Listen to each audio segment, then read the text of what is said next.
जयगड येथे वायू गळती झाली आणि त्यामुळे काही मुले बाधित झाली आहेत, अशी माहिती आम्हाला सिव्हिल हॉस्पिटलमध्ये मिळाली.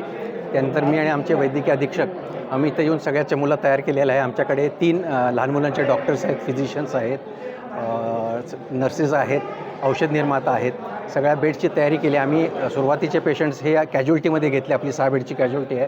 उरलेले कॅज्युअल्टीच्या मागे 12 बेड्स तयार केलेले आहेत, जिथं आता बाकीच्यांना घेतो आहे. तसंच फिमेल सर्जिकलमध्ये जे काही स्टेबल होत आहेत औषधोपचारानंतर त्यांना तिथं हलवलेलं आहे आणि काहींची व्यवस्था आम्ही पेडियाट्रिक वॉर्डात केलेली आहे. मला असं समजतं की एकंदरीत 51 लोकांना इथं आणणार आहेत. आतापर्यंत 32 आलेले आहेत.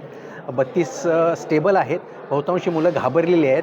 त्यांना थोडासा श्वासोश्वासाचा त्रास आणि त्यांच्या पोटात दुखते, त्याच्यावर त्यांची ट्रीटमेंट चालू केलेली आहे.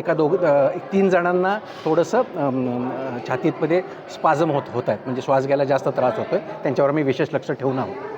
त्यातल्या उलटी आणि मळमळ झाली असं झालं असं काही आहे? उलटी नाही, जास्त करून मळमळच आहे आणि श्वासोश्वासाला त्रास. यावेळी सिरियस मुलं आहेत का? नाही, सध्या तरी कोणी सिरियस मुलं नाही आहेत. तर कोणत्या प्रकारचा वायू असावा की त्याच्यामुळे त्यांना खूप त्रास झाला म्हणून? नाही, ते आम्हाला सांगता येणार नाही. ते आपल्याला तिथूनच कळेल. कशाची आहेत, कशामुळे होऊ शकतं हे सगळं? साधारणतः वायुगळतीमुळे अशाच पद्धतीचे सिम्पटम्स असतात आणि त्याची ट्रीटमेंट ही सिम्प्टोमॅटिक असते, म्हणजे लक्षणांवरती आपण ट्रीटमेंट देतो आणि अंडर ऑब्झर्वेशन ठेवतो.